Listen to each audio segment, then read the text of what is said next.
keluarga besar Pondok Pesantren Salafiyah Kiai Basori Alwi yang kami hormati,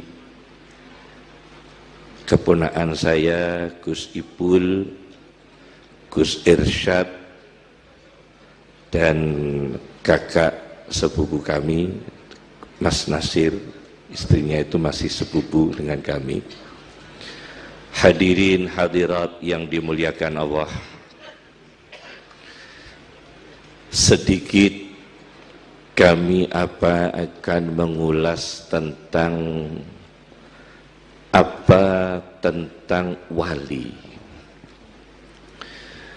Di dalam satu referensi tentang wali ada satu kitab berjudul Khilyatul Awliya wa Tabaqatul Asfiya, kitab karya Abu Nu'aim Al-Asfahani. Baginda Nabi dijelaskan di sana, diriwayatkan dari Salim radhiyallahu anhu, baginda Nabi sallallahu alaihi wasallam bersabda, akan didatangkan orang-orang pada hari kiamat yang amal baiknya, ibadahnya, kehebatannya itu sebesar gunung-gunung Tihamah. Ibadahnya, amal baiknya itu sebesar gunung-gunung Tihamah. Akan tetapi amal baik mereka itu kemudian dihancurkan Allah bagaikan debu yang bertaburan. Ilmunya, ibadahnya dihancurkan Allah semua bagaikan debu yang bertaburan. Kemudian mereka dilemparkan Allah ke dalam neraka. Siapakah mereka? Salim bertanya kepada Rasulullah sallallahu alaihi wasallam, siapakah mereka yang amal-amalnya sebesar gunung Tihamah kemudian dihancurkan seperti debu dan dibawa ke neraka?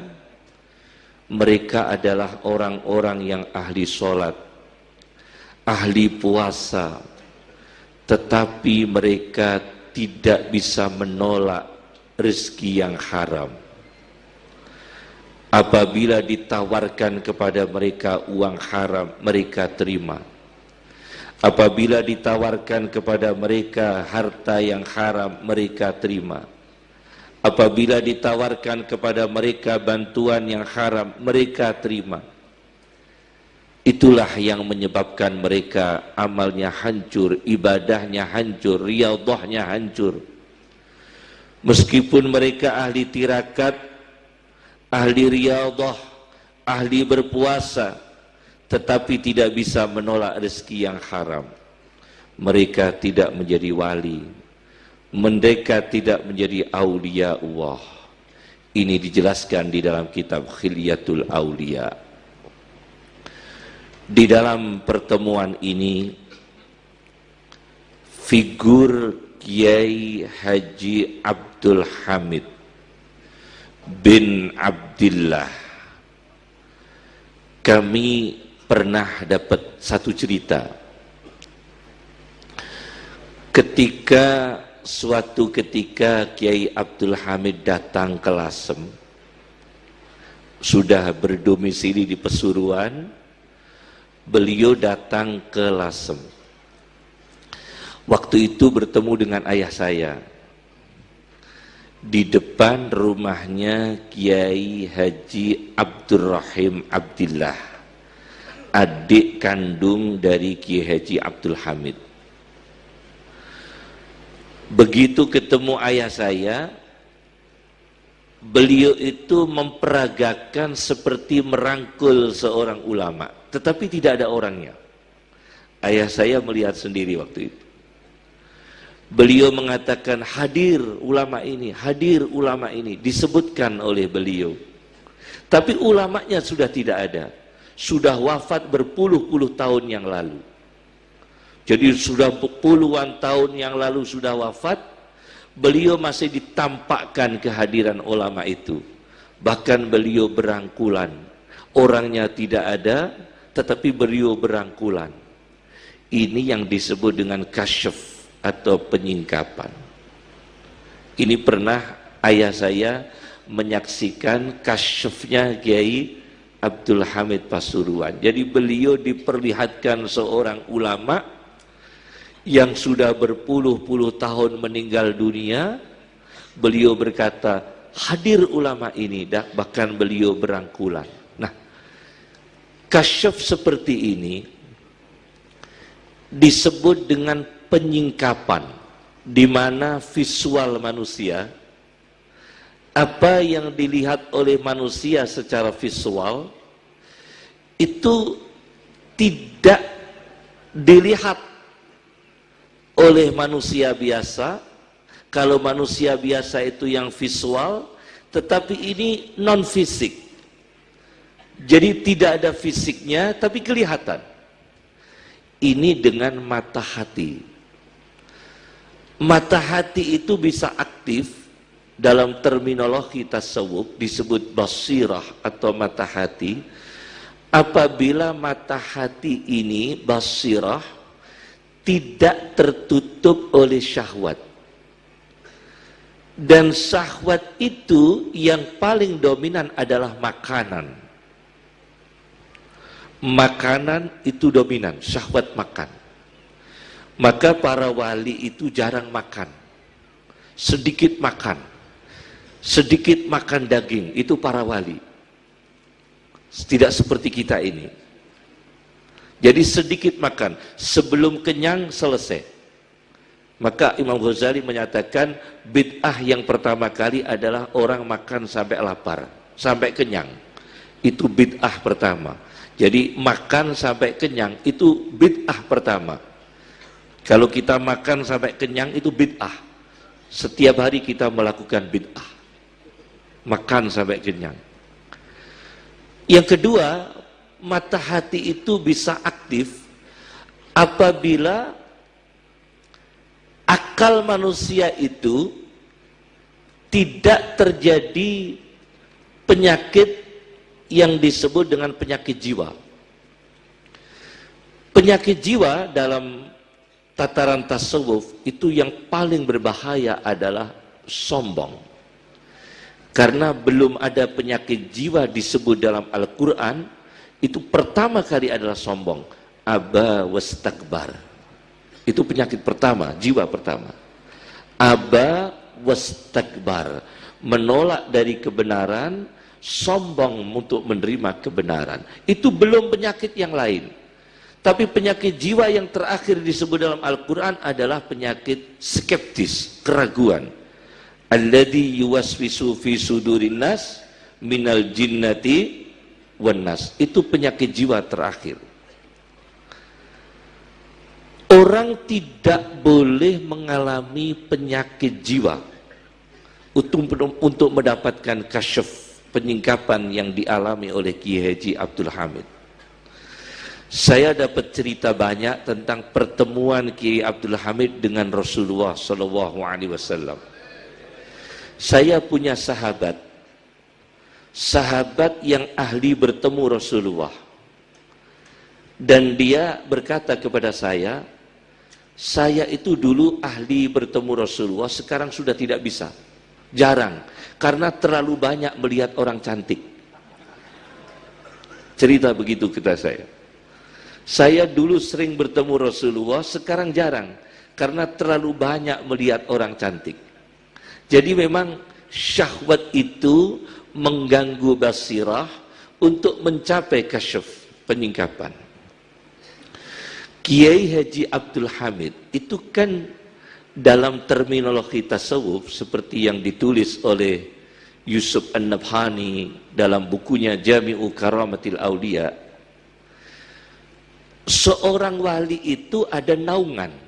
Jadi begini, ada wali yang dia itu miskin terus, tidak pernah kaya. Wali selama hidupnya tidak pernah kaya, maka dia itu di bawah naungan Abdus Sobur, hamba Allah yang maha sabar. Karena dia dijadikan wali tidak pernah kaya. Ada seorang wali yang dijadikan Allah menjadi pembesar, sultan. Umar bin Abdul Aziz itu seorang sultan wali. Seorang sultan tapi wali. Nabi Dawud seorang rasul, seorang wali. Sulaiman seorang sultan, seorang wali. Ini di bawah naungan Abdul Mutakabbir. Itu kewaliannya pada titik Abdul Mutakabbir. Ada seorang wali yang terus memberi uang, terus memberi uang. Itu kewaliannya di bawah naungan Abdul Wahab. Jadi sukanya memberi. Itu di Mesir ada seorang wali bernama Les bin Sa'din. Les bin Sa'din itu kalau nyugui roti, rotinya diisi emas. Jadi kalau ada tamu, roti semua berisi emas. Itu Les bin Sa'din. Saya belum pernah ada kiai nyugui tamu berisi emas. Les bin Sa'din itu seorang ulama dan seorang madhab, sahibul madhab, Lais bin Sa'din, seangkatan Imam Malik radhiyallahu anhu. Itu beliau kalau ada tamu 100 orang, roti semua berisi emas semua.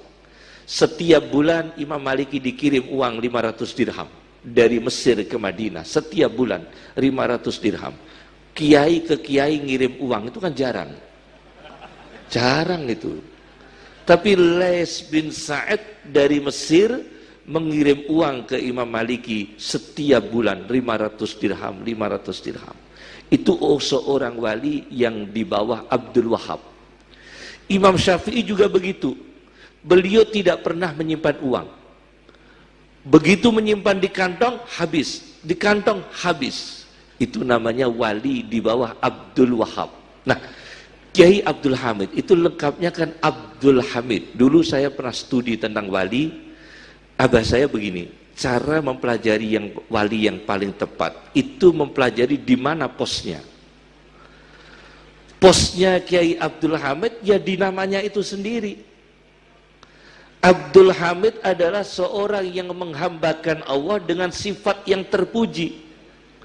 Karena beliau di bawah naungan Abdul Hamid, hamba Allah yang maha terpuji.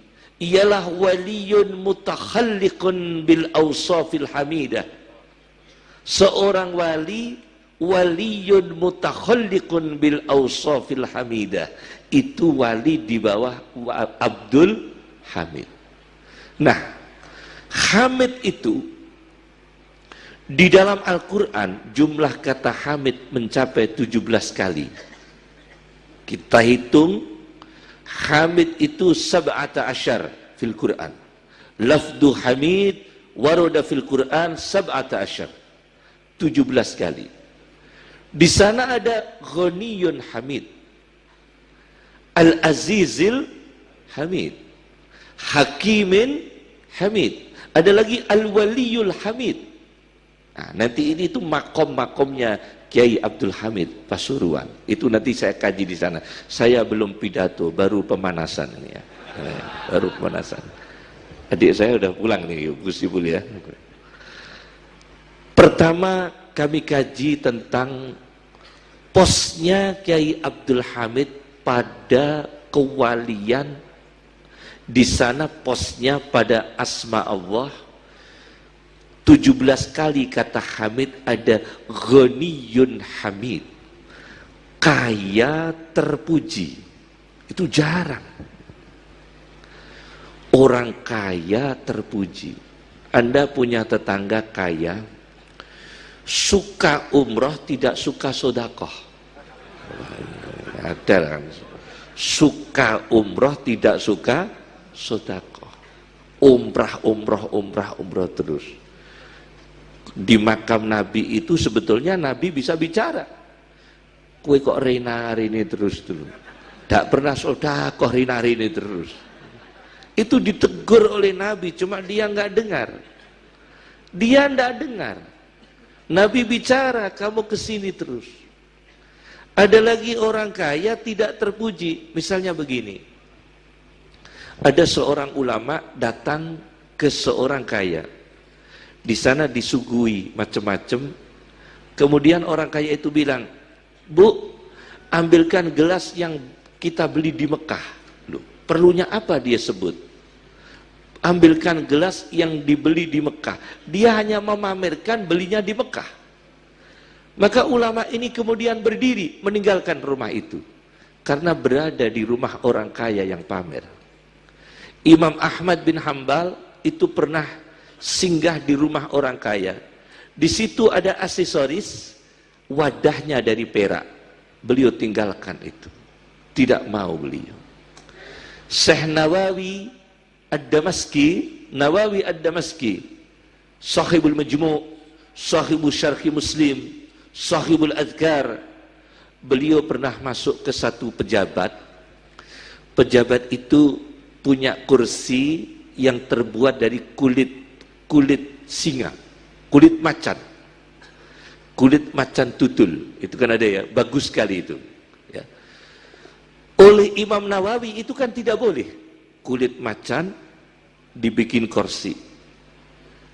Oleh Imam Nawawi kemudian menelunjuk dengan jari-jarinya. Apa itu? Kulit macan itu. Kemudian muncul macan sungguhan.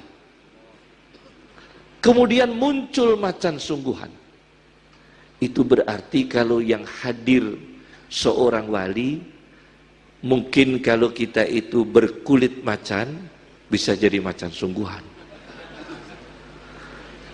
Sayang yang datang bukan wali, tapi wali kota, jadi lain. Jadi itu pernah. Namanya Kiai Nawawi, Syekh Nawawi. Maka Ghaniyun Hamid, wali itu harus, kalau kaya, kaya yang terpuji. Di India, itu ada ulama yang namanya Abdul Hamid. Sama Abdul Hamidnya. Di India. Ditulis oleh salah satu ulama dalam kumpulan biografi ulama India bernama Nuzhatul Khawatir. Itu biografi ulama-ulama India. Saya ambil dari Pakistan. Nuzhatul Khawatir. Nah, di situ dijelaskan ada seorang ulama bernama Abdul Hamid bin Abdillah, sama kan namanya. Di sini juga Abdul Hamid bin Abdillah. Tetapi yang di India, Syekh Abdul Hamid bin Abdullah itu seorang hakim pengadilan militer. Hakim pengadilan militer.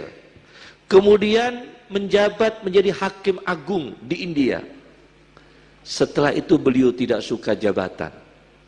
Dipaksa-paksa menjadi pejabat, akhirnya beliau gelisah, rumahnya dibakar. Rumahnya dibakar sendiri. Supaya beliau tidak pantas menjadi pejabat. Rumah beliau, kemah-kemah beliau seperti orang nomadin. Rumahnya berpindah-pindah, nomadin. Jadi rumahnya pakai kemah. Dibakar sendiri. Akhirnya beliau hidup di masjid-masjid. Namanya Syekh Abdul Hamid bin Abdillah. Itu seorang wali besar di India yang tidak suka jabatan. Dulu adalah hakim pengadilan militer di India. Hakim tinggi di India. Itu namanya Ghaniyun Hamid. Kaya tapi terpuji. Yang kedua adalah Al-Azizil Hamid. Mulia terpuji.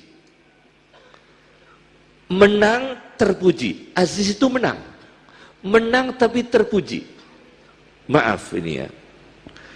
Tadi disebutkan sama Habib Abdullah Baharun bahwa Kiai Abdul Hamid murid dari Syekh Dimyati Termas, tetapi penterjemah kemudian menterjemah murid dari Syekh Mahfud Termas. Jadi beda.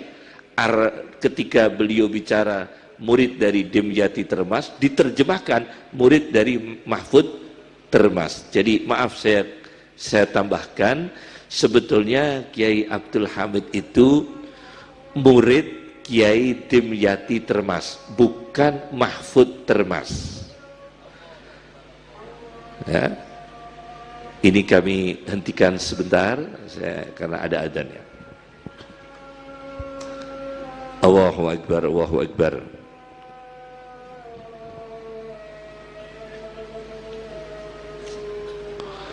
Allahu Akbar, Allahu Akbar.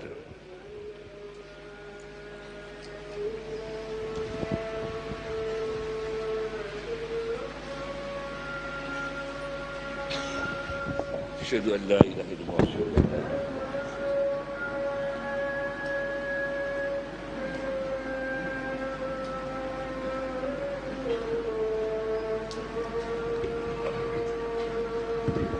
Kiai Haji Dimyati punya putra Abdul Hamid juga, sama namanya. Abdul Hamid itu putra Kiai Dimyati, murid beliau juga Abdul Hamid. Nah, ini perlu dicatat. Subhanallah. Kiai Abdul Hamid ini adalah sahabat Kiai Abdul Hamid yang di sini. Karena dua-duanya adalah, yang satu murid anak biologis, yang satu adalah anak sebagai murid Kiai Abdul Hamid. Kiai Abdul Hamid Termas itu meninggal korban ekstrim kiri. Iya. Dikubur hidup-hidupan. Kiai Abdul Hamid Dimyati Termas adalah korban dari kelompok kiri. Masih ingat Gus Idris ya? Masih ingat. 1948. Beliau dikubur hidup-hidupan. Subhanallah. Maka dalam forum ini kami akan membahas sedikit tentang Al-Azizil Hamid, orang menang yang terpuji. Kiai Abdul Hamid itu dulu boyong ke Pasuruan, perlu dicatat, itu buron. Kiai Abdul Hamid itu kan buron, dicari Belanda. Karena pada waktu event tertentu di Lasem, Belanda bekerja sama dengan Chinese, dengan Cina, merayakan satu pesta di Lasem. Kemudian banyak orang tidak sholat karena menonton acara itu. Kiai Abdul Hamid timbul ghirah agama, ambil batu beliau, dilemparkan acara itu. Itu tahu itu Gus Idris, tahu. Jadi ketika itu terjadi, ada acara event di Lasem yang dipanitiai kerjasama antara Belanda dengan orang Chinese di sana, melaksanakan acara ritual bagi Kiai Abdul Hamid. Itu sudah termasuk ritual. Orang menjadi musyrik, orang menjadi tidak sholat, orang menjadi tidak ibadah. Beliau mengambil batu, dilemparkan ke tempat mereka. Akhirnya Kiai Haji Abdul Hamid dicari oleh Belanda dan lari sampai ke Pasuruan. Itu perlu dicatat. Al-Azizil Hamid, menang yang terpuji. Saya tidak mengatakan Kiai Abdul Hamid FPI, saya nggak mengatakan begitu. Saya tidak mengatakan Kiai Abdul Hamid itu FPI, tapi saya tahu bahwa Kiai Abdul Hamid itu ya'muru bil ma'ruf wa yanha 'anil munkar. Ghirah sekali beliau. Beliau ghirah sekali. Nah, Al-Azizil Hamid, guru Kiai Abdul Hamid, tadi saya sebutkan, Kiai Dimyati, punya kakak bernama Mahfud, itu punya karya tentang wali, namanya Bughyatul Azkiya fi Karamatil Auliya. Itu kitab orang Jawa tentang wali, bernama Bughyatul Azkiya. Di sana diceritakan ada seorang sufi bertanding dengan orang Brahmana. Orang Brahmana berarti orang di India. Orang Brahmana. Orang Brahmana itu sakti. Seperti orang Sikh. Orang Sikh itu kan tidak mau potong rambut. Jadi rambutnya dibiarkan. Orang Sikh. Saya pernah ada pertemuan dengan orang Sikh di Delhi. Orang Sikh itu tidak potong rambut. Bukan Muslim dia. Nah, ada orang Brahmana itu tidak Islam. Tetapi ahli tirakat. Dia tidak mau makan hewan. Seperti sapi, kerbau, kambing, tidak mau. Orang Brahmana itu bisa terbang. Bisa terbang. Kita belum pernah tahu loh, Surya NU bisa terbang kalau nggak pakai pesawat tuh. Belum pernah saya lihat tuh. Ustadz bisa terbang tuh kalau nggak pakai pesawat, nggak pernah. Tapi orang Brahmana itu bisa terbang. Bisa terbang. Bertanding dengan seorang wali, seorang sufi. Begitu terbang, ini yang cerita Syekh Mahfud Termas, kakaknya gurunya Syekh Abdul Hamid, kakaknya Ki Dimyati. Orang Brahmana itu terbang di angkasa, terbang di udara. Seorang wali itu melihat, mau bertanding, akhirnya wali itu tidak terbang. Yang diterbangkan ada sandalnya. Sandalnya terbang. Ini ceritanya Syekh Mahfud ini. Jadi Brahmana terbang di udara, sandalnya wali ini terbang dan menampar-nampar Brahmana tadi di udara. Dikaploki sama sandalnya wali. Tampar-tampar tuh di udara itu, dilihat orang banyak, ditampar-tampar. Akhirnya Brahmana itu jatuh, begitu jatuh menyatakan kalah. Wali Al-Azizil Hamid. Seorang yang menang tapi terpuji, itu wali. Jadi ada ghirah agama kemudian menang. Ada lagi di dalam literatur kaum Sadah, kitab berjudul Nurul Absar. Nurul Absar itu pikiran-pikiran para sayyid tertuang di sana. Ada orang pendeta itu spesialis menghandle hujan. Pendeta. Iya, bukan hanya menghandle, mendatangkan hujan juga bisa. Itu pendeta. Jadi di satu negara waktu itu kalau tidak salah Mesir. Jadi di Mesir itu pernah ada suatu peristiwa kemarau panjang, itu kalau mau turun hujan, istisqa tidak turun hujan. Ustadz itu nggak menurunkan hujan. Apalagi ustadz yang ahli proposal, malah sulit.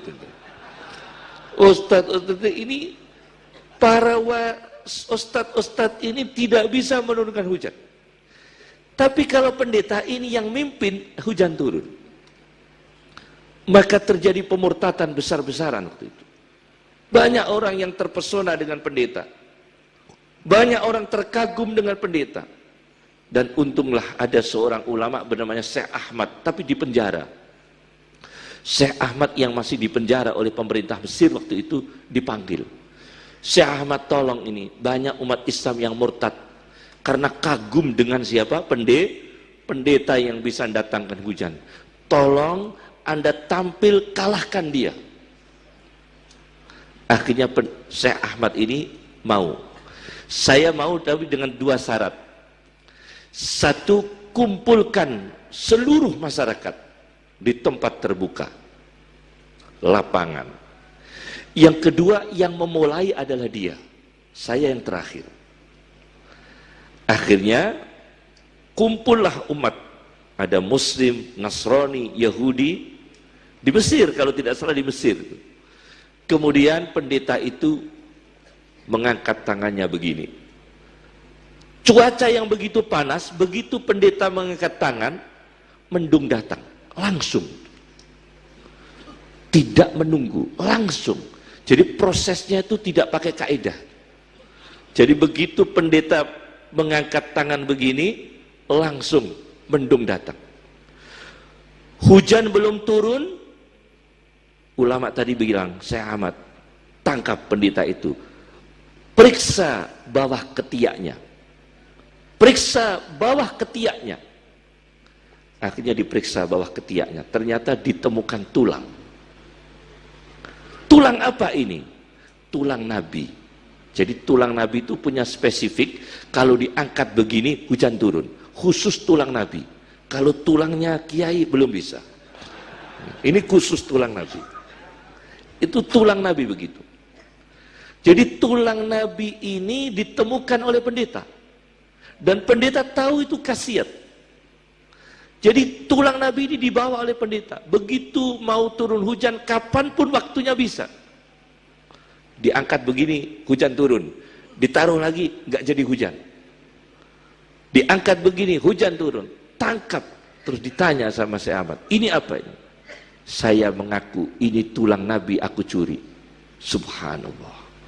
Maka di Konstantinopel di Turki, seperti yang ditulis oleh Ibnul Asir dalam kitabnya Usdul Ghabah fi Ma'rifatis Sahabah, Abu Ayyub Al-Ansari itu kalau di Turki, di kuburannya di Turki, maka ada Masjid Al-Ayyubi, itu namanya Masjid Abu Ayyub Al-Ansari.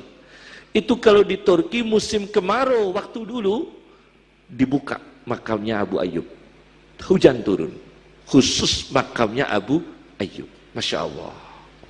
Kita sekarang sulit cari kuburan-kuburan itu, terlalu banyak yang dikholi, kadang nggak ada orangnya dikholi, mayitnya nggak jelas saja dikholi sekarang itu.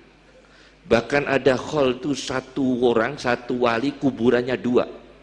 Saya tanya-tanyakan, loh ini kok bisa ini? Wali kok kuburannya bisa dua, ini panitianya dua. Katanya dulu walinya di sana tapi nggak kerasan, pindah sini katanya. Nah, itu ada itu ya. Jadi memang Masya Allah, dulu jadi itu yang disebut wali dalam makom Al-Azizil Hamid. Itu semua dimiliki oleh Ki Abdul Hamid. Jadi ada wali yang di Ghaniyun Hamid, ada wali yang di bawah Al-Azizil Hamid, ada lagi wali yang di bawah Hakimin Hamid, ahli hikmah yang terpuji, ahli hikmah yang terpuji. Nah ini sulit. Ahli bijaksana yang terpuji. Ada di Aljazair seorang wali bernama Abdul Hamid juga. Nah, ini pokoknya semua ini Abdul Hamid ini. Nah, orang wali di Aljazair bernama Abdul Hamid bin Badis, terkenal dengan Ibnu Badis. Itu pendiri, kalau di sini NU 1926. Kalau di sana Jam'iyatul Ulama Al-Muslimin organisasinya 1931. Jadi ingat saya terpaut berapa tahun, Bu? 5 tahun. Jadi di Aljazair itu ada organisasi Ormas Ulama, kalau di sini Nahdlatul Ulama 1926.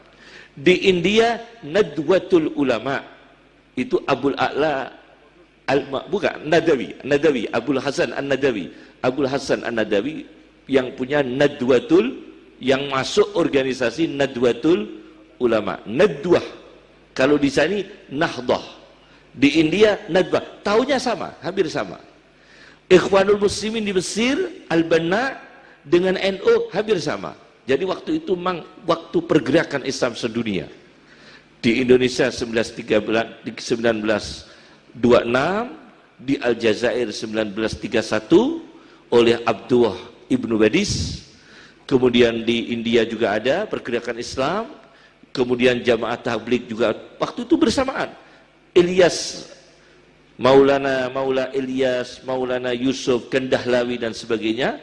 Dan kemudian di Mesir, Hasan Al-Banna, Said Qutb dan sebagainya. Itu bersamaan. Terpautnya hanya beberapa tahun, 1 tahun, 3 tahun.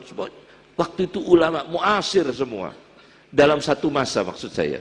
Nah, Ibnu Badis atau yang dikenal dengan Abdullah bin Badis, itu seorang ulama Aljazair. Subhanallah. Beliau ulama yang sangat produktif. Di situ dijelaskan oleh Al-A'lam Az-Zirikli. Orang yang bernama Zirikli menjelaskan dalam bukunya Al-A'lam, Az-Zirikli. Dia jelaskan begini. Ibnu Badis itu diangkat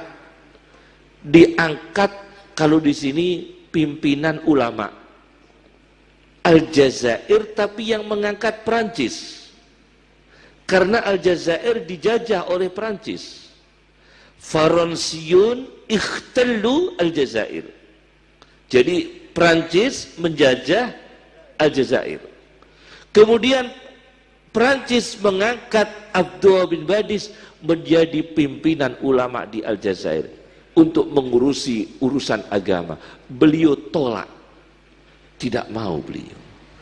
Karena nanti saya ini disetir oleh penjajah, disetir oleh koloni, disetir oleh imperialis. Itu ulama yang hakimin hamid, ulama yang anti penjajahan. Jadi jangan mau dijajah Cina, jangan mau dijajah Rusia. Ini ulama yang luar biasa, ulama yang betul-betul hakimin hamid. Kita tahu siapa di dunia wali-wali besar itu. Syekh Abdul Qadir Al-Jilani, Syekh Ahmad Ar-Rifai, Syekh Ibrahim Ad-Dasuki, Syekh Ahmad Al-Badawi. Itu disebut 4 kutub besar. Jadi kalau kita punya hajat, Fatihahnya harus 4 itu. Kunci apa maksud kita? Itu 4 kutub di dunia ini. Syekh Abdul Qadir Al-Jilani, Syekh Ahmad Ar-Rifai, Syekh Ibrahim Ad-Dasuki, Syekh Ahmad Al-Badawi. Itu ulama besar. Catat baik-baik, Ahmad Al-Badawi adalah orang yang gentol menghadapi imperialis di Mesir. Ulama yang garda terdepan, orang yang paling depan ketika Mesir dijajah untuk membela Islam, membela Rasulullah Shallallahu Alaihi Wasallam. Itu Syekh Ahmad Al-Badawi. Nah, itu disebut hakimin hamid, orang yang ahli hikmah yang terpuji. Yang terakhir adalah al-waliyul hamid, wali yang terpuji. Allah itu al-waliyul hamid, penolong yang terpuji. Ada penolong tapi tidak terpuji, maklar misalnya. Itu kadang penolong tapi tidak terpuji. Ya kadang menolong betulan, terpuji juga kadang-kadang. Maklar. Jadi al-waliyul hamid itu penolong tapi terpuji. Ada penolong tapi tidak terpuji. Contohnya begini. Akhir-akhir ini itu ada orang pinter-pinter. Kan Sayyid Muhammad Mekah itu mencatat satu hadis tentang Amrun bin Khures. Amrun bin Khures itu sahabat Nabi, rumahnya itu kalau dikoskan siapapun barokah.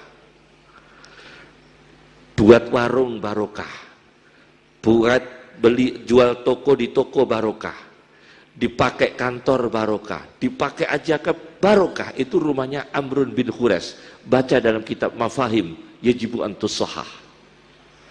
Nah, Amrun bin Khures ini kenapa rumahnya bisa barokah? Karena dicampur dengan uangnya Nabi. Ketika bangun, itu campurannya uang Nabi, bukan uangnya Gus Ipul, bukan. Jadi uang Nabi, bukan uangnya pejabat. Jadi apa itu rumahnya barokah karena bercampur dengan uang Nabi. Itu Amrun bin Khures yang cerita Sayyid Muhammad di dalam kitabnya Mafahim Yajibu Antusohah. Nah, kemudian sekarang ini banyak tamu. Saya itu sering punya tamu. Nyuwun sewu kiai, saya ini pengusaha mebel, kepingin barokah, pengen dicampuri uang penjenengan. Nyuwun sewu kiai, saya itu buka warung, pengen barokah, pengen dicampuri uang penjenengan. Loh, sekarang itu ada begitu. Jadi kita ini penolong tapi terpuji. Ada lagi orang itu kapan itu ya, di Lasem itu, saya nggak menyebut namanya. Itu kalau buka puasa, itu bawa manci renteng ke rumah saya. Manci renteng itu dibuka di depan saya. Ada ayam opor, ada ayam goreng. Setelah itu minta saya doakan. Dan setelah itu dibawa pulang. Dibawa pulang. Ada begitu. Sampai berapa hari itu. Saya juga lihat lawannya. Apa itu mas? Opor Kiai. Apalagi itu? Ayam goreng.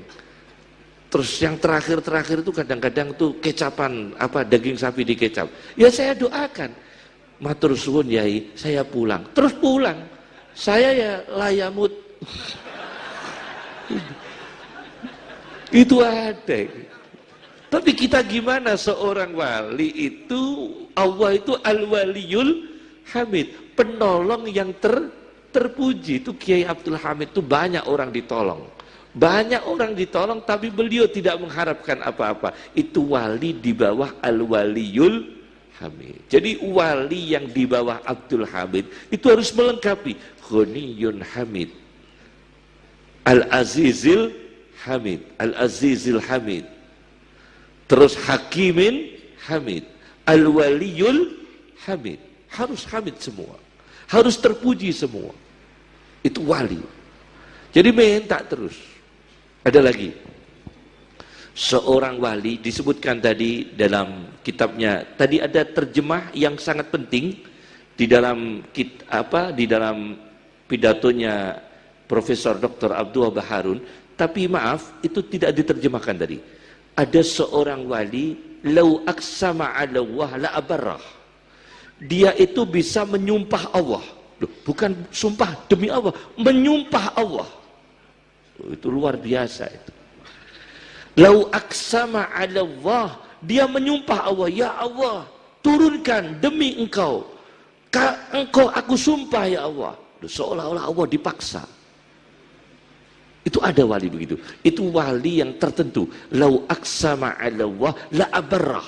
Itu sebetulnya wali yang menyumpah Allah. Bukan berarti dia memaksa Allah, bukan berarti Allah di bawahnya, tetapi beliau itu terlalu akrab dengan Allah sampai apa-apa dikabulkan oleh Allah. Lau aksama 'ala Allah la abarrah. Itu sebetulnya, tapi tadi terlewat, tidak diterjemahkan, terlewatkan itu. Saya suka sekali itu. Lau aksama 'ala Allah la abarrah. Nah, saya tambahkan di sini. Di Yaman, seperti yang diceritakan Habib Zain bin Smith Madinah. Habib Zain bin Smith ya, Madinah. Di Yaman itu ada ulama bernama Abdurrahman Baljabat. Itu kalau di rumah dimarahi istri terus. Imam Ghazali menyatakan syarat menjadi wali besar sering dimarahi istri kalau di rumah. Imam Ghazali. Di Yaman itu ada wali ulama bernama Abdurrahman Baljaban. Itu saking gak kuatnya di rumah, dimarahi istri, dipukuli istri, dicaci maki istri. Abdurrahman Baljaban ini tidak tahu kalau dirinya wali. MBC aja enggak tahu kalau beliau itu wali. Beliau lari ke hutan, kesal beliau, gelisah beliau, sedih beliau, di rumah tidak betah, dimarahi istri terus. Akhirnya beliau itu datang ke hutan sendirian. Di hutan bertemu dua pendekar. Ini ceritanya Habib Zain bin Smith. Bertemu dengan dua pendekar. Pendekar ini luar biasa. Kalau mau soto, dia, ya Allah, minta soto, soto turun. Ya Allah, minta teh, teh turun. Ini belum ada tehnya ini. Jadi ya Allah, minta apa itu turun. Ya Allah, minta apa turun. Ya Allah, minta apa turun. Itu dua pendekar itu. Dua pendekar di dalam hutan. Abdurrahman Baljaban, Masya Allah, kagum sekali, Masya Allah. Kok ada dua pendekar di dalam hutan, dia hidup di sana. Dua pendekar itu, dua wali. Tidak bekerja, tidak punya koperasi, tidak punya sekarang itu kopontren, tidak punya kopontren. Ya. Jadi dia cukup di dalam hutan, minta kepada Allah turun apa yang dia inginkan, apa yang mereka inginkan. 2 orang. Akhirnya Abdurrahman Baljaban yang susah itu di rumah nggak kerasan, mau nyoba-nyoba. Saya tak nyoba-nyoba minta pada Allah, turun apa enggak ya jajan dari langit itu. Akhirnya Abdurrahman Baljaban itu di dalam hutan, ya Allah saya minta ini, minta ini, minta ini. Kan di rumah nggak keturutan semua. Ya Allah minta ini, minta ini, minta ini, turun semua. Melebihi daripada yang dihasilkan 2 wali tadi. 2 wali tadi heran. Kamu siapa kok punya ilmu seperti ini? Kamu siapa? Kita 2 orang di sini bisa mendatangkan rezeki dari langit. Ini yang disebutkan oleh profesor tadi, lau aqsama 'ala Allah la abarra, menyumpah Allah, turunkan ya Allah. Itu namanya wali itu. Wali yang ada wali tertentu seperti itu. Tapi jarang, di Indonesia saja masih jarang. Itu Ghaus itu aja di Mekah, 1 orang, 1 periode 1. Jadi di dunia ini ada wali yang disebut wali Ghaus, itu 1 periode 1. Jadi 1 periode 1 orang dan hidup di Mekah. Kalau Abdal itu ada yang 40, ada yang 7. Ada yang 7. Ngaten Gus Idris. Abdal itu ada yang 7 orang. Jadi beranggotakan 7. Saya kemarin mempelajari Abdal 7 orang itu terbagi. Ada Asia, ada di Australia, ada di benua Amerika, Amerika Utara dan Amerika Selatan, ada lagi yang di benua Eropa. Jadi wali itu menjaga benua-benua. Bukan hanya Pasuruan, bukan hanya Pasuruan. Itu ada wali itu. Wali-wali yang di Aqalimus Sab'ah, Agalim Sab'ah, 7 benua. Itu disebutkan oleh Yusuf An-Nabhani, Jami'u Karamatil Auliya. Tapi itu disebutkan 7 iklim. 7 iklim itu kalau diterjemahkan modern sekarang mungkin 7 benua juga bisa. Terjemah lain klasik bisa, tapi terjemah sekarang 7 benua juga bisa. Sangat mungkin, yumkin itu. Abdurrahman Baljaban itu kemudian nyoba-nyoba, ya Allah turunkan makanan ini, turunkan makanan ini, turun semua. 2 pendekar tadi tak heran, kok ada saingan kita ini. Terus tanya, nyuwun sewu penjenengan pakai doa apa? Bisa datangkan makanan lebih banyak daripada kami berdua ini di hutan. Saya tidak mau menyebutkan doa saya, ini rahasia. Saya mau tahu dulu kalian berdua di hutan bisa mendatangkan rezeki dari langit, doanya pakai apa? Nanti saya ceritakan. Tapi dia tidak jadi bercerita, saya ralat. Nanti pokoknya saya mau tahu dulu, Anda berdua di hutan itu pakai doa apa? Akhirnya begini, ternyata 2 wali di hutan begini kalau berdoa. Berdoanya tidak panjang, hanya begini. Ya Allah, dengan perantara Abdurrahman Baljaban yang dimarahi istrinya. Begitu. Ternyata begitu. 2 wali ini tidak tahu kalau yang di depannya adalah Abdurrahman Baljaban. Ya Allah, dengan perantara Abdurrahman Baljaban yang sabar dibentak-bentak istrinya, sabar dipukuli istrinya, turunkan ya Allah rezeki. Maka cari orang yang biasa dimarahi istri, itu ditawasuli itu. Ditawasuli itu.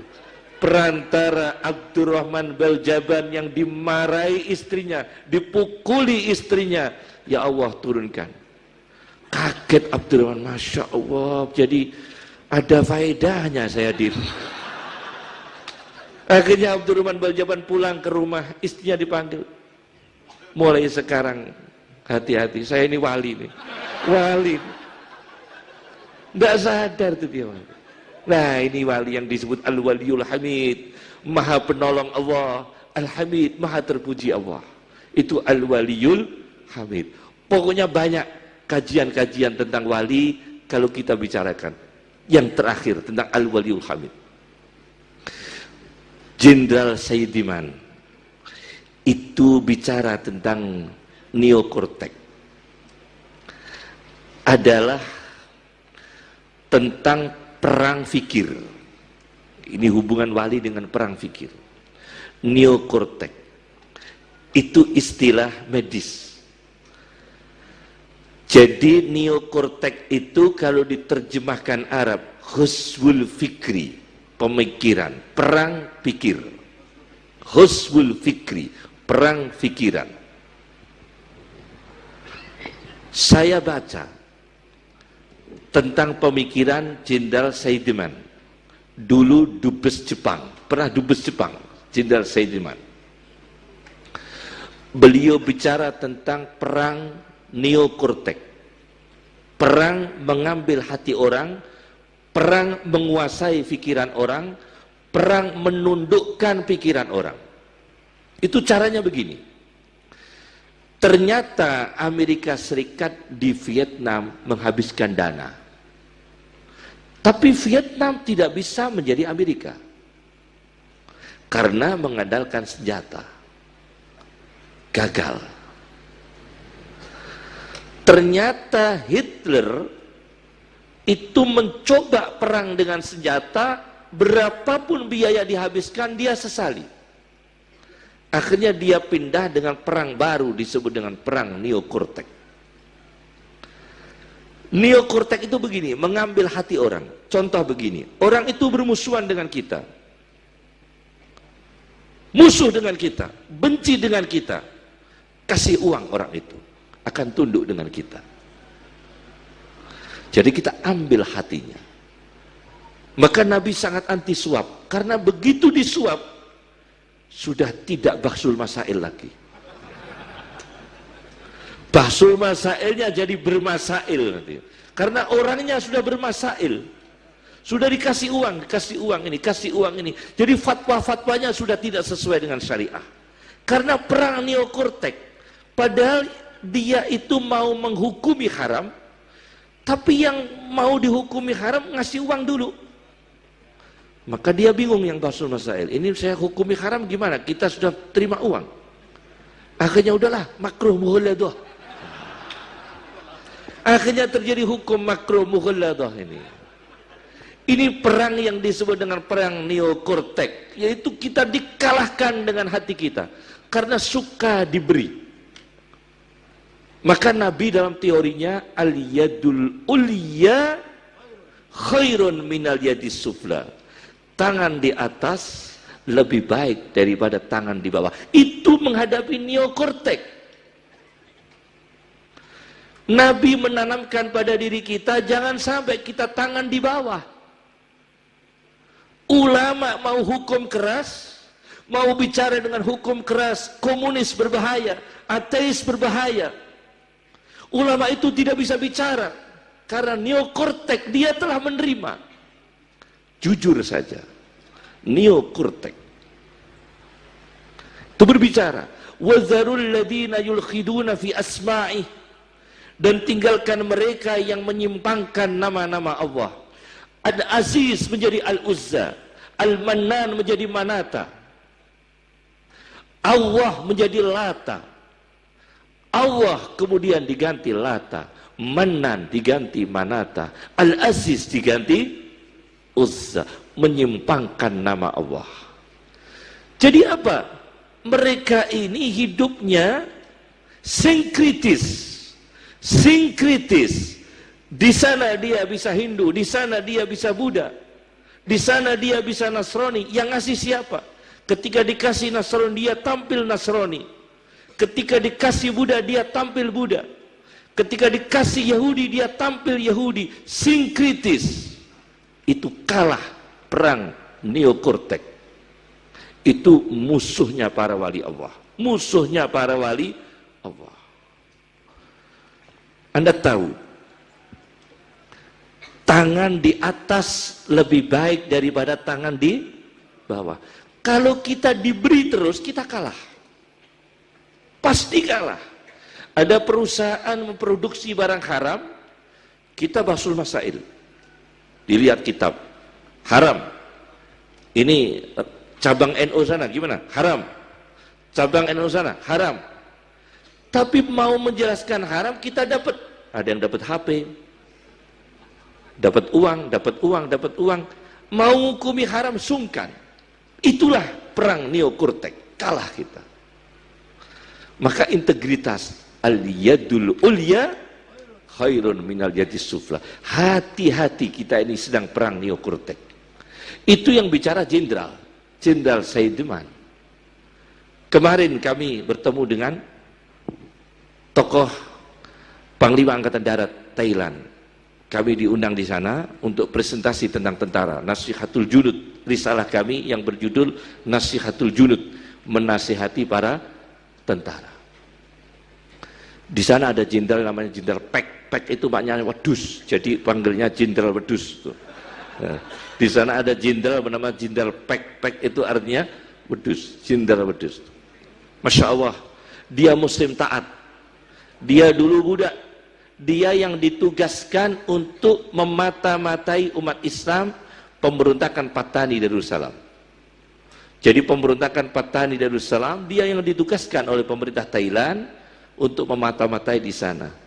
Tapi kemudian dia dekat dengan ulama, dia masuk Islam, dan sekarang sudah ada 22 jenderal di Thailand masuk Islam. Subhanallah. Dibina para ulama, dibina para asatid, dibina para masyayikh. Karena apa? Karena tentara-tentara ini yang diberi Allah yang disebutkan bastotan fil ilmi wal jismi, punya kelebihan fisik dan ilmu.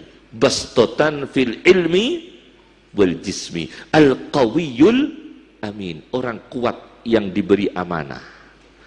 Maka ulama harus membina mereka, termasuk Syekh Abdul Qadir Al-Jilani. Anda baca manakibnya Syekh Abdul Qadir Jailani. Ketika Syekh Abdul Qadir Jailani diberi buah apel sama Sultan Abul Mudhaffar. Ingat kita ya, Sultan Abul Mudhaffar. Kira-kira Syekh Abdul Qadir Jailani lebih jenius dari kita atau enggak?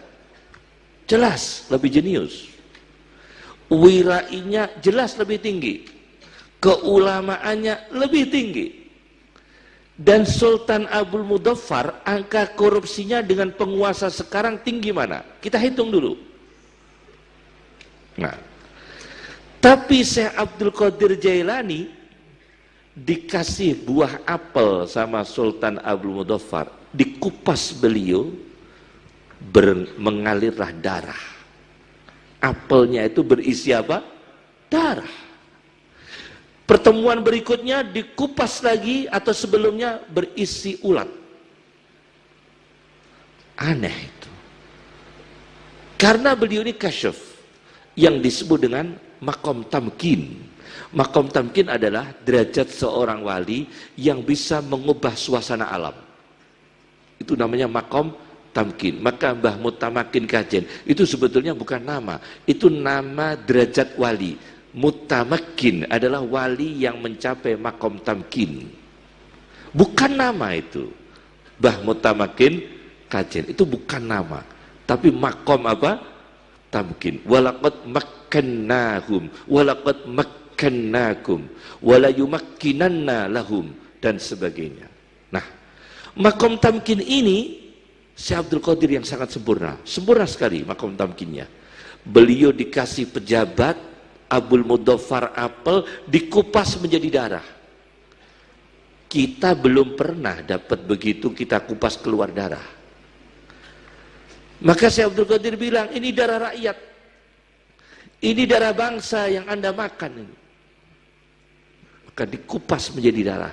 Sayangnya kita tidak punya makom tamkin. Emplak. Karena kita tidak punya makom apa? Tamkin. Bisanya neokortek kita hadapi dengan ghuswul fikri, perang fikir dan sebagainya. Tanya beliau-beliau yang di Suriah itu. Said Ramadan Al-Buti rahimahullah menjadi korban asyhid. Di sana ada Wahbah Al-Suhaili. Di sana ada Syekh Rajab Dib, ya, Syekh Rajab Dib, dan banyak yang punya kitab apa tafsir, fi rihabi tafsir, ya, dan sebagainya. Nah, ternyata wali-wali di sana itu ghirah semua. Ghirah semua. La yakhafuna laumata laim. Tidak takut dicela. Maka kita ini gridnya turun ketika wali yang itu tadi, al-waliyul hamid. Itu kita jarang yang sanggup menolong terpuji, menolong tapi terpuji. Jangan menolong penjajah, itu tidak terpuji. Jangan menolong koloni, jangan menolong imperialis, tidak terpuji. Jangan menolong Rusia, jangan menolong Cina. Kiai Abdul Hamid Termas, korban ekstrem kiri, dikubur hidup-hidupan 1948. Kiai Abdul Hamid Termas, korban beliau. Subhanallah, semoga kita dilindungi oleh Allah, semoga kita dicintai oleh Allah. Yang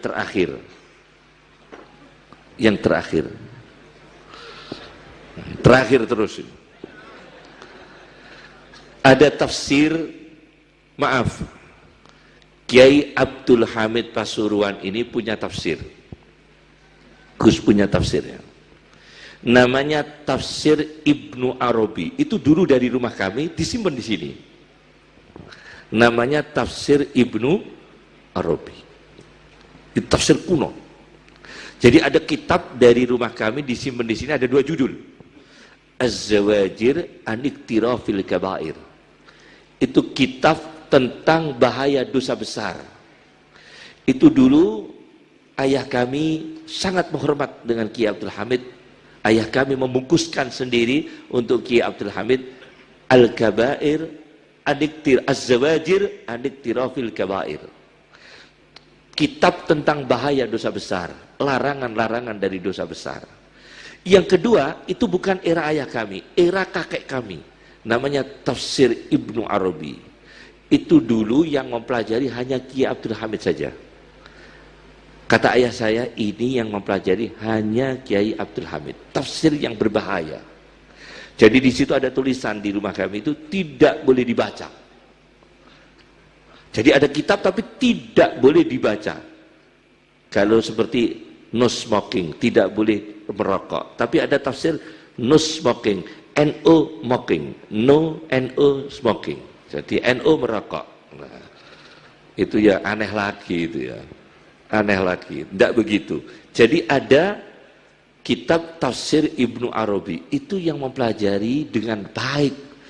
Karena itu tafsir orang-orang tinggi, hanya khusus akabir, bukan kalangan ulama biasa, khusus akabir. Itu saya waktu itu, malah saya ingat Gus Idris, ingat kami yang sekarang di rumah, itu dari sini lagi kembali ke sana. Jadi ada 2 jilid. Ada 2 jilid, tapi yang di sini apa diganti baru oleh ayah saya, tapi yang itu rusak, sudah rapuh, itu kembali ke sana. Ada namanya tafsir Ibnu Arabi. Nah, di dalam tafsir itu saya baca yang ringan-ringan, yang berat-berat saya lewati. Saya kalau baca tidak nyampe otak saya lewati. Kadang baca kitab itu 300 halaman tidak nyampe semua, saya lewati semua. Karena otak saya nggak nyampe, saya lewati semua. Kadang ada kitab itu 8 jilid, yang nyampe itu halaman yang terakhir. Dan 8 jilid nggak nyampe, ya saya tutup semua. Itu Ibnu Arabi. Tafsirnya Ibnu Arabi. Itu adalah tafsir yang mempelajari waktu itu khusus Kiai Abdul Hamid. Untuk tafsir tingkat tinggi. Namanya Al-Futuhatul Makkiyah. Nah, apa hubungannya dengan Neo Cortex? Masya Allah, seandainya Kiai Abdul Hamid masih hidup sekarang, akan dipanggil orang orientalis itu, akan dipanggil orang liberal itu, karena sumber kesesatan orang liberal itu memakai tafsir-tafsir Ibnu Arabi. Itu inti. Jadi dulu Fazlur Rahman dari India, dari Pakistan diusir, Fazlur Rahman kemudian diterima oleh Cicaku menjadi guru besar. Yang dipakai adalah Ibnu Arabi. Itu rahasia. Ibnu Arabi di situ ada fasal-fasal berbahaya. Ada bab-bab berbahaya, tapi beliau seorang wali besar. Wali besar yang membaca itu, yang membaca teks itu hanya khusus seperti Kiai Abdul Hamid. Untuk tataran kita tidak bisa, tidak mampu. Ternyata di Cicago diajarkan, kan berbahaya. Di IAIN, di kampus-kampus Islam diajarkan, akhirnya permisif mereka. Tidak mau sholat. Dia tidak IAIN semua, tidak lembaganya, bukan IAIN-nya. Orang anak-anaknya dari mereka itu belajar Ibnu Arabi, akhirnya tidak sholat. Belajar Ibnu Arabi, kemudian tidak puasa. Belajar Ibnu Arabi, kemudian menyamakan Islam sama, Kristen sama, sama semua. Pluralisme terlalu jauh. Karena belajar dari Ibnu Arabi, belajar Al-Kamil, Al-Insanul Kamil, belajar Ibnul Farid, belajar Fususul Hikam, itu kan karya-karya berbahaya semua. Itu dulu yang belajar hanya Kiai Abdul Hamid, bukan mahasiswa. Kenapa bisa di sini? Karena perang Neo-Cortex itu. Jadi tidak usah kita perang dengan senjata, rusak saja akidah mereka. Konsumsikan kitab-kitabnya Ibnu Arabi di kampus-kampus, mereka akan sesat. Padahal Ibnu Arabi seorang wali Allah yang tidak menyesatkan. Cuma ilmunya dikonsumsi orang yang bukan tingkatannya, maka menjadi sesat. Kalau yang belajar Ki Abdul Hamid menjadi kuat, beliau dipakai sebagai senjata perang Neo-Cortex. Tapi sayangnya dikonsumsi di kampus-kampus. Akhirnya mereka tidak sholat. Akhirnya mereka menginjak Al-Quran. Akhirnya mereka tidak puasa. Ada orang-orang hafal Quran tidak mau puasa. Orang-orang hafal Alfiyah, ahli kitab tidak mau sholat. Anti sholat. Tidak cerdas mereka.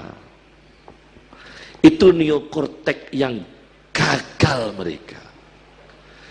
Kenapa? Karena di sana teknologi yang bicara, dia filsafat yang bicara. Apapun ilmu kalian yang sesat itu dalam zona filsafat, bukan dalam wilayah teknologi, tetapi mereka pakai teknologi. Kita kalah dalam tataran filsafat. Kita menjadi sesat karena filsafat, mereka tetap menghidupkan teknologi. Kan Masya Allah, rugi sekali kita. Maka sekarang ini memulai, Kiai Abdul Hamid adalah seorang wali besar, ulama besar yang berhasil mempelajari pemikiran Ibnu Arabi. Tetapi bukan untuk menyesatkan beliau, tapi menjadi alat beliau membela agama Allah, membela Rasulullah Shallallahu Alaihi Wasallam. Di dalamnya disebutkan di situ ada hadis Nabi Shallallahu Alaihi Wasallam, tafsir Ibnu Arabi yang dipelajari Kiai Abdul Hamid Pasuruan. Man aroda ayyandura mayyitan yamshi ala wajhil ardi falyandur Aba Bakrin. Man arada ayyandura mayyitan yamshi ala wajhil ardi. Man arada, barang siapa yang menginginkan ayyandura, untuk melihat mayyitan, orang mati, yamshi ala wajhil ardi, yang bisa berjalan di atas muka bumi. Ada mayit berjalan di atas muka bumi, kata Rasulullah. Siapa dia? Falyandur Aba Bakrin, lihatlah Abu Bakar. Abu Bakar adalah mayit yang berjalan di muka bumi. Di situ tafsir yang dipelajari Ki Abdul Hamid, mayyitan an nafsihi yamshi billah. Mati dari nafsunya. Mati dari nafsunya. Mati dari egonya. Jadi dia tidak ego. Mati dari egonya, mati dari takaburnya, mati dari nafsunya. Yamshi billah, berjalan dengan Allah. Yamshi billah, berjalan dengan Allah. Itu cukup dari kami. Saya menyebutkan dari Kiai Haji Abdul Hamid Dimyati, Kurban 1948, itu yang kami dengar. Bisa ditanyakan pada keluarganya. Begitu Gus Idris ya, itu yang kami dengar. Cukup dari kami, pidato terlalu panjang-panjang, makruh mughaladah, jadi nggak baik ya. Cukup dari kami. Afwan, assalamualaikum warahmatullahi wabarakatuh.